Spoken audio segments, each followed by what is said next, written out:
Hello friends, welcome back to our channel. జీవితం అంటేనే రోజు ఉరుకులు పరుగులతో సావాసం అవుతుంది. పని ఒత్తిడి అనేది అందరి ఇబ్బంది పెట్టే ముఖ్యమైన టాస్క్. పని ఒత్తిడిని జయించడానికి యోగా చాలా మంచిదని నిపుణులు చెబుతూ ఉంటారు. అయితే టైం లేనప్పుడు యోగా ఎలా చేస్తాం అని కొందరు ప్రశ్నిస్తూ ఉంటారు. అయితే మనకు ఉన్న కొంత సమయంలోనే కొన్ని ప్రత్యేక యోగా చిట్కాల ద్వారా ఒత్తిడినైతే జయించవచ్చు. అవును, మీరు వింటున్నది నిజమే. మనం ఎక్కడున్నా కొంత సమయం పాటు ధ్యానంలో ప్రత్యేక అభ్యాసాల ద్వారా ఒత్తిడినైతే జయించవచ్చు. ఈ వీడియోలో యోగాలో ప్రత్యేక అభ్యాసాల గురించి మరిన్ని వివరాలు తెలుసుకుందాం. డీప్ బ్రీత్, ఇది క్లాసిక్ కావడానికి ఒక కారణం ఉంది. లోతైన కేంద్రీకృత శ్వాసలను తీసుకోవడం ద్వారా మీరు మీ శరీరానికి సంబంధించిన సడలింపు ప్రతిస్పందనను సక్రియమవుతుంది. ఇది మీ హృదయ స్పందన రేటును తగ్గిస్తుంది, అలాగే మీ నాడీ వ్యవస్థను శాంతపరుస్తుంది. తక్షణ ప్రశాంతత కోసం మీ ముక్కు ద్వారా, మీ నోటి ద్వారా నెమ్మదిగా లయబద్ధమైన శ్వాసలను తీసుకోండి. మైండ్ఫుల్నెస్ మెడిటేషన్, మీ మనస్సును ప్రస్తుతానికి ప్రశాంతంగా ఉంచేలా శిక్షణ ఇవ్వడం ద్వారా మీరు భవిష్యత్తు గురించి భయాలు, గతం గురించి పశ్చాత్తాపం నుంచి వేరు చేయవచ్చు. మీ శ్వాస లేదా మీరు శారీరక అనుభూతులపై దృష్టి పెట్టడం ద్వారా ప్రశాంతతను పొందొచ్చు. కృతజ్ఞత అభ్యాసం, మీరు మీ జీవితంలోని మంచి విషయాలపై దృష్టి పెట్టడం ద్వారా సానుకూల భావోద్వేగ మార్పును సృష్టించవచ్చు.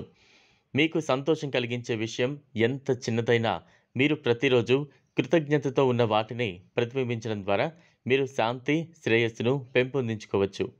ప్రకృతితో కనెక్ట్ అవ్వడం, ప్రకృతి ప్రశాంతతలో విశ్రాంతి తీసుకోండి. పార్క్లో నడవడం, సముద్రపు శబ్దాన్ని వినడం లేదా రాత్రి సమయంలో నక్షత్రాలను చూడటం వంటి వాటి ద్వారా ఒత్తిడిని జయించవచ్చు. మంత్రం, ధ్యానంలో మంత్రాలు పవిత్ర శబ్దాలు లేదా పదబంధాలు, ఓం వంటి శబ్దాలను ఉచ్చరించడం ద్వారా ప్రశాంతమైన ఆలోచనను పెంపొందించుకోవచ్చు. ప్రాక్టీస్ డిటాచ్మెంట్, మీరు నియంత్రించలేని ఫలితాలను వదిలేయండి.